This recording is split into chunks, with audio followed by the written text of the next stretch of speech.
Hello everyone, so I hope you all are doing good. मेरा नाम है मोहित चौहान और हम कंप्लीट करें अपना chapter number 3 that is salient features of the constitution.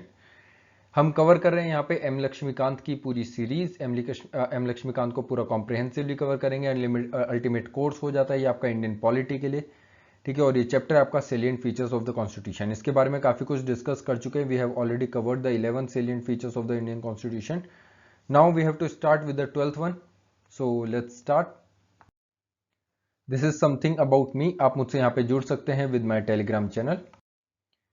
तो यहाँ पे हमारा 12th सेलिएंट फीचर हो जाएगा that is universal adult franchise, या फिर आप इसे बोल सकते हैं यूनिवर्सल अडल्ट सफरेज, ठीक है। अब यूनिवर्सल अडल्ट सफरेज की बात करें या फिर फ्रेंचाइज की बात करें तो यहाँ पे इंडियन कॉन्स्टिट्यूशन पूरी दुनिया में one of the first constitution हो जाता है जो यहाँ पे जितने भी अडल्ट मेंबर हो जाते हैं हमारी कंट्री के, फिर जितने भी अडल्ट सिटीजन हो जाते हैं, तो उन सभी को यहाँ पे वोटिंग राइट्स दे देता है। अब आप बात करेंगे तो इंडियन कॉन्स्टिट्यूशन, इवन आप ये कह सकते हैं, क्योंकि देखिए अमेरिका जो है इंडिया से काफी साल पहले आजाद हो गया था। ऑलमोस्ट 200 to 250 ईयर्स पहले यहाँ पे अमेरिका आजाद हो गया था। बट स्टिल अमेरिका में, और आप देखेंगे कि यूएसए में, चाहे वो वुमेन राइट से रिलेटेड हो, चाहे वुमेन्स को मतलब वोटिंग के अधिकार हो या फिर किसी भी चीज से रिलेटेड हो, यहाँ पे इंडिया अमेरिका से पहले इन सब अधिकारों को अपने सिटीजन्स को दे देता है, ठीक है। अब यूनिवर्सल अडल्ट सफरेज की बात करें तो इसका मतलब क्या है? The citizens which are not less than 18 years of age without discrimination on the ground of religion, race, caste, sex and wealth and so on. मतलब बेसिकली क्या है, सिटीजन्स के साथ यहाँ पे हम डिस्क्रिमिनेट नहीं करेंगे अगर वो यहाँ पे 18 साल से नीचे नहीं है, और चाहे वो रिलीजन हो, रेस हो, कास्ट हो, सेक्स लिटरेसी हो, वेल्थ हो, या फिर ऐसी इनसे भी रिलेटेड कोई भी चीजें हो जाए, उन चीजों पे हम कभी भी डिस्क्रिमिनेट नहीं करेंगे। और ये जो 18 ईयर्स वाला प्रोविजन है ये आपका यहाँ पे रिड्यूस किया गया था from 21 years bye 61st constitutional amendment act of 1988, ठीक है। इस अमेंडमेंट एक्ट के तहत यहाँ पे जो आपके पहले बेसिकली आपकी एज ग्रुप था दैट इज 21 ईयर्स, इसको रिड्यूस कर दिया गया था from 21 to 18। So this was by 61st constitutional amendment act. Next आ जाता है आपका यहाँ पे that is 13th which is single citizenship. अब सिंगल सिटीजनशिप की बात करें तो आप देखेंगे भले ही से इंडिया का कॉन्स्टिट्यूशन जो है वो फेडरल ही क्यों ना हो, मतलब इंडिया का जो कॉन्स्टिट्यूशन है वो भले ही से फेडरल हो, चाहे यहाँ पे आप देखेंगे ड्यूअल पॉलिटी सिस्टम हो, सेंटर हो, स्टेट हो, बट यहाँ पे हमारे देश में दी गई है एक सिंगल सिटीजनशिप। मतलब पूरे देश के लिए सभी लोग एक ही सिटीजन है। मतलब ऐसा नहीं है यूपी, कोई आप अपने आप को बोलेंगे कि मैं यूपी का सिटीजन हूं, आप बोलेंगे मैं महाराष्ट्र का सिटीजन हूं, आप बोलेंगे मैं तमिलनाडु का सिटीजन हूं। नहीं, इंडिया में सभी लोग यही बोलेंगे we are the citizen of India. अब ये जो सिटीजनशिप है वो यूएसए की तरह नहीं है। यूएसए में क्या है कि यूएसए में आप अपने देश के भी सिटीजन हो जाते हैं और अपने राज्य के भी। मान लीजिए कि अगर आप यूएसए के सिटीजन हैं तो एक टाइम पीरियड पे आप टेक्सास के भी सिटीजन हो सकते हैं, आप यहाँ पे कैलिफोर्निया के भी सिटीजन हो सकते हैं, आप न्यूयॉर्क के भी सिटीजन हो सकते हैं।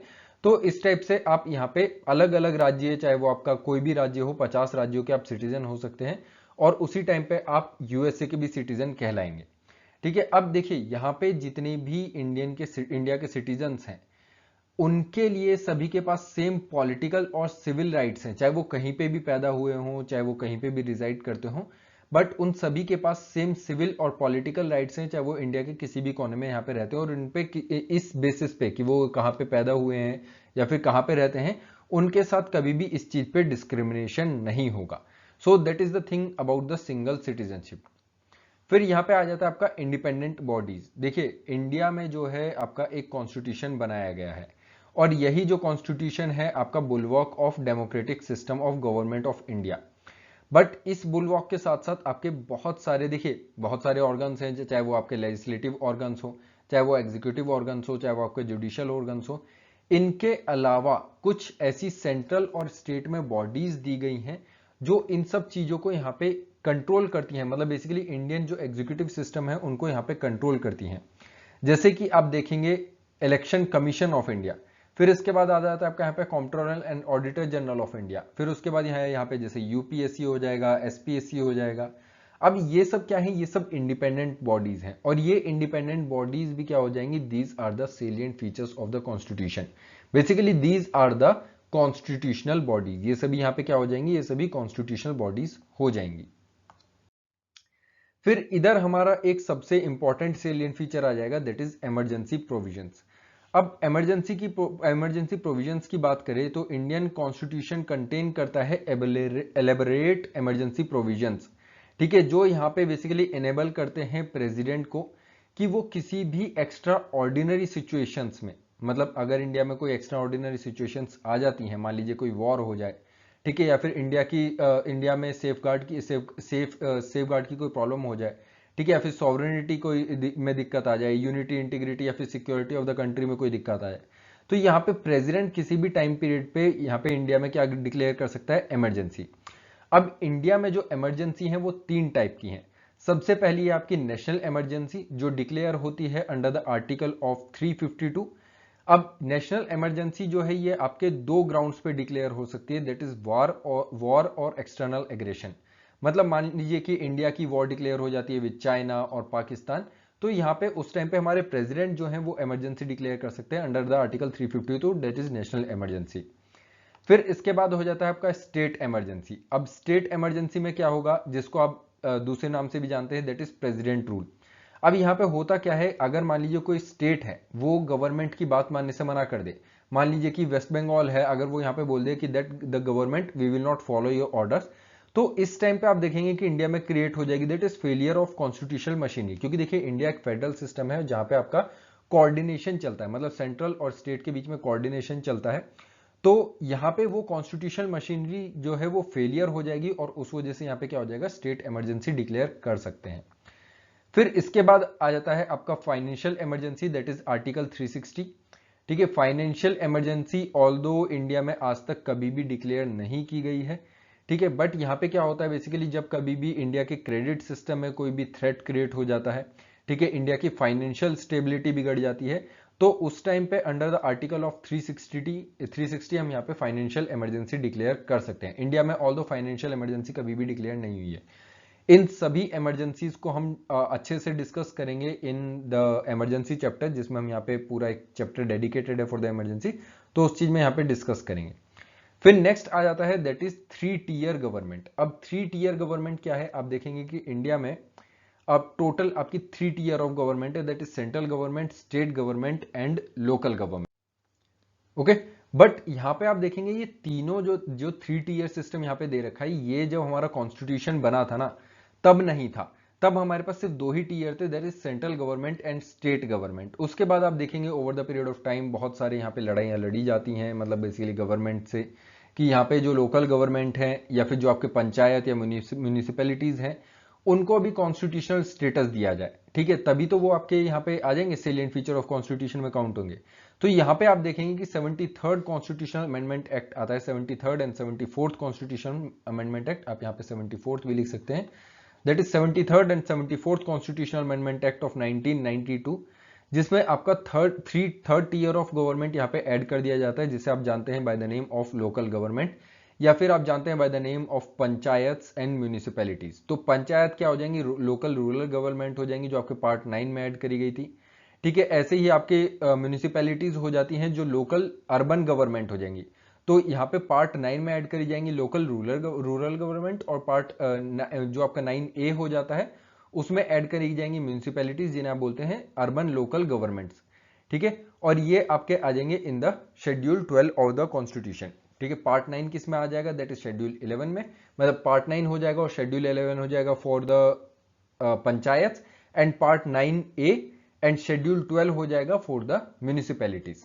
तो ये हो जाता है यहाँ पे 3 टियर गवर्नमेंट सिस्टम। फिर इसके बाद हमारा लास्ट सेलिएंट फीचर क्या हो जाएगा, दैट इज कोऑपरेटिव सोसाइटीज।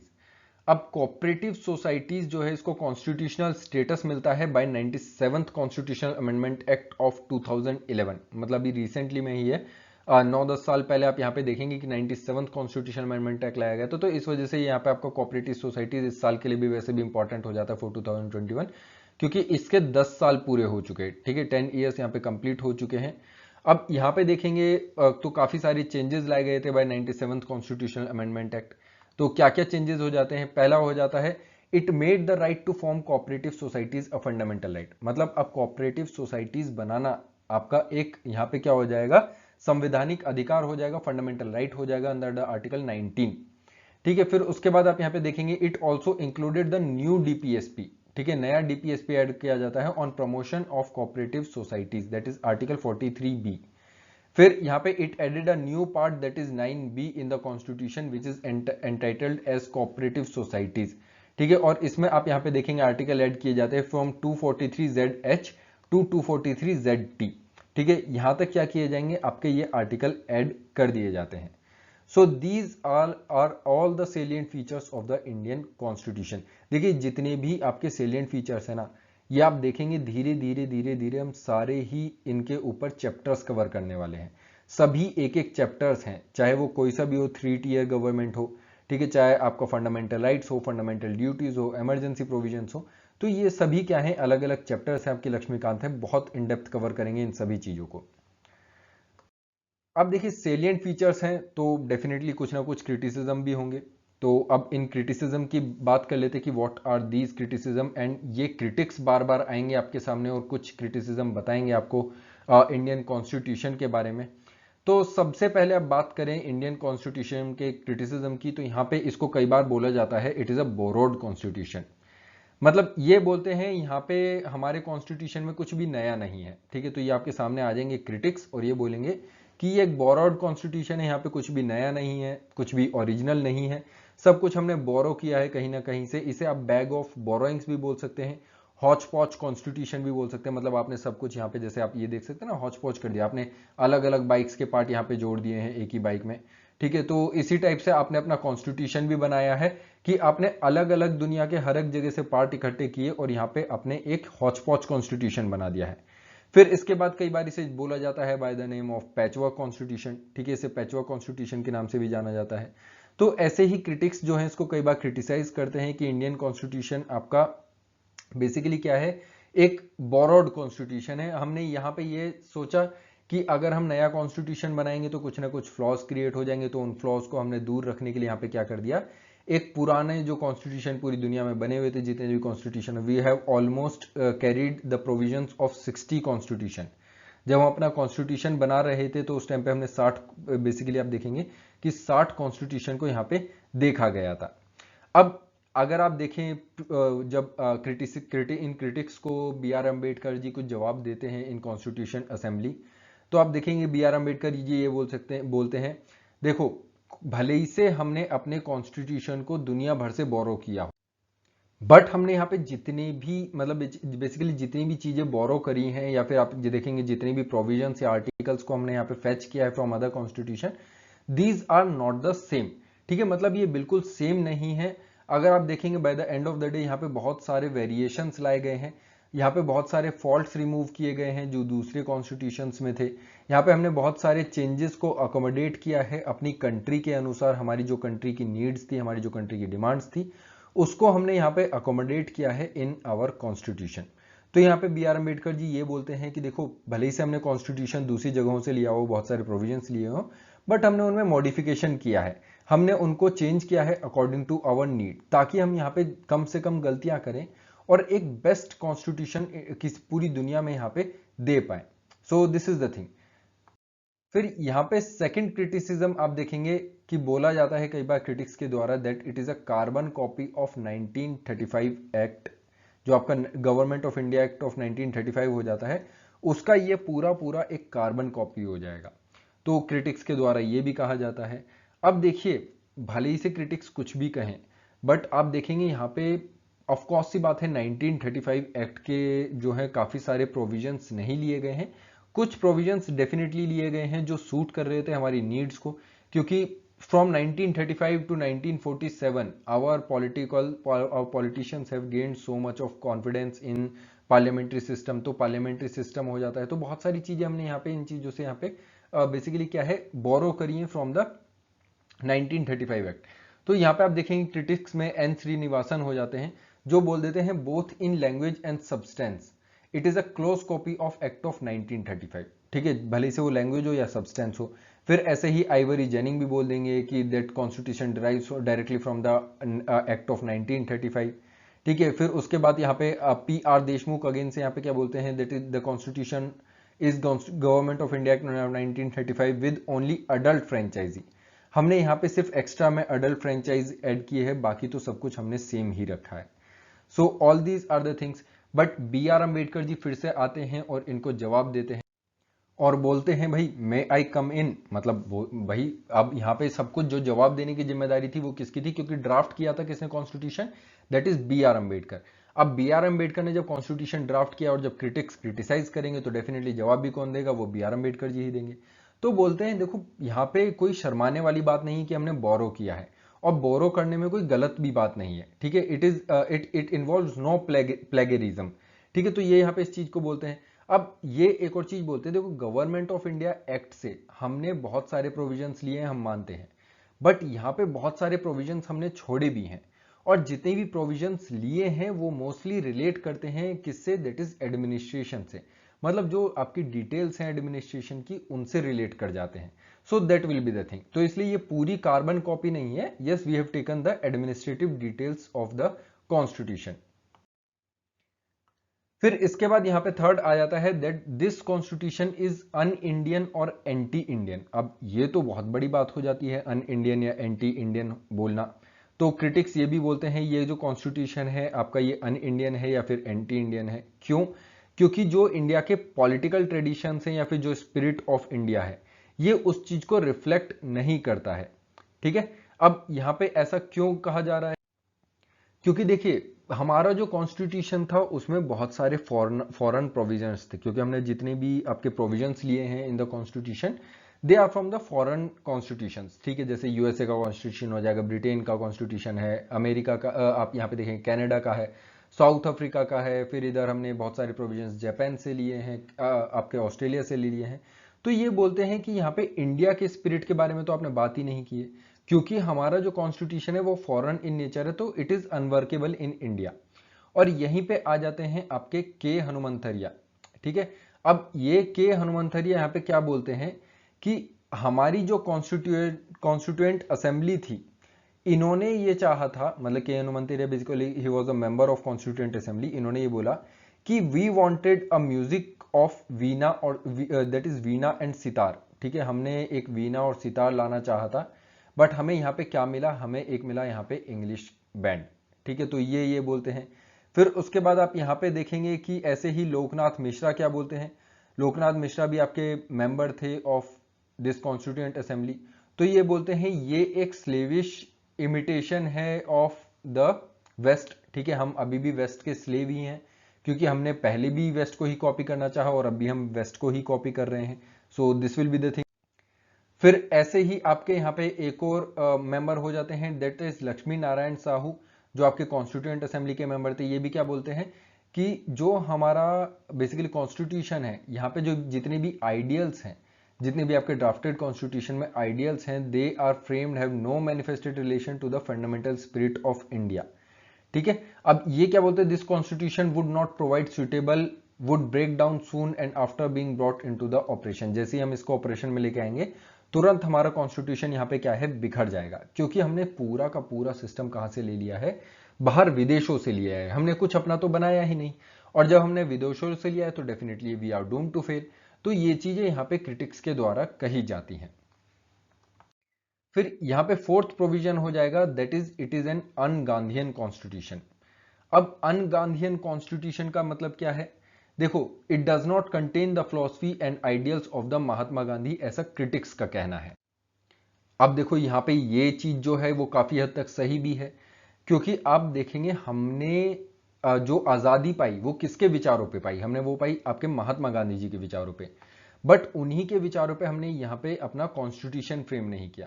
जो भी हमारा कॉन्स्टिट्यूशन यहाँ पे बनता है वो बनता है फ्रॉम द आउटसाइड, ठीक है। हमने आउटसाइड के जितने भी विचार हैं, फॉरेन के जितने भी विचार हैं उनको यहाँ पे लिया, ठीक है। गांधी जी ये चाहते थे कि हम जितनी भी अपनी चीजें लेकर आए कॉन्स्टिट्यूशन में वो विलेज पंचायत से उठी हुई है, that should be bottoms up approach, मतलब जितनी भी चीजें जितनी भी आपके यहाँ पे सजेशंस आने चाहिए that should be from the bottom, ठीक है। विलेजेस से सजेशंस आने चाहिए, डिस्ट्रिक्ट पंचायत से सजेशन आने चाहिए, बट ऐसा नहीं हुआ। जो भी यहाँ पे चीजें हुई वो आपके एलीट क्लास, जो आपकी मोस्ट इन्फ्लुएंशियल क्लास थी, उनके द्वारा यहाँ पे कॉन्स्टिट्यूशन बना दिया जाता है। और यही वही चीज थी जो गांधी जी बिल्कुल नहीं चाहते थे, ठीक है। गांधी जी इस चीज को बिल्कुल भी नहीं चाहते थे। तो के हनुमंथरिया यहाँ पे दोबारा बोलते हैं कि that this is the exactly the kind of constitution Mahatma Gandhi did not want and did not envisage. Mahatma Gandhi ji ने ऐसा बिल्कुल नहीं कहा था। फिर टी प्रकाशम भी ऐसे कुछ बोलते हैं, ये बोलते हैं कि यहाँ पे एट्रीब्यूटेड दिस, अब ये चीज ऐसी क्यों दिखी गई है। टी प्रकाशम का कहना ये है कि जो आपके बी आर अम्बेडकर हैं, basically framer of the constitution है, ड्राफ्टिंग कमेटी के जो हेड हो जाते हैं बी आर अम्बेडकर जी, वो जो थे उनके विचार जो हैं, जितने भी विचार हैं वो गांधी जी से बिल्कुल उलट थे। मतलब वो गांधी जी के विचारों से यहाँ पे बिल्कुल भी वास्ता नहीं रखते। तो इस वजह से, और अम्बेडकर का आप देखेंगे अम्बेडकर का कोई भी पार्टिसिपेशन नहीं रहा है गांधी जी के मूवमेंट्स में, और वो हमेशा क्या रहे हैं, he have always been antagonism towards the Gandhi's ideas. ठीक है, जो गांधीयन आइडियाज हैं उनसे ये हमेशा एंटागोनिस्टिक रहे हैं, मतलब उससे उलट ही हमेशा ये रहे हैं। तो इस वजह से क्या हमारा constitution is most towards the western culture, और ये आप ये कह सकते हैं not towards the Mahatma Gandhi's ideals. So all these are the things. फिर इसके बाद आपका फिफ्थ क्रिटिसिज्म आएगा, that is its elephantine size. अब देखो इसके बारे में हम ऑलरेडी डिस्कस कर चुके हैं हम अपने पहले चैप्टर्स में कि एलिफेंटाइन साइज क्यों है। अब आइवरी जेनिंग इसके बारे में काफी ज्यादा कुछ बोल के जा चुके हैं, हम उनके बारे में भी डिस्कस ऑलरेडी कर चुके हैं। ठीक है, फिर उसके बाद हमने ये सब चीजें देखी थी, इसके कारण क्या थे, टोटल 4 कारण हमें पता पड़े थे। ज्योग्राफिकल कारण था, ठीक है, ये सब आई थिंक फर्स्ट और सेकंड चैप्टर में हमने देख लिया था। सो दिस वाज द थिंग।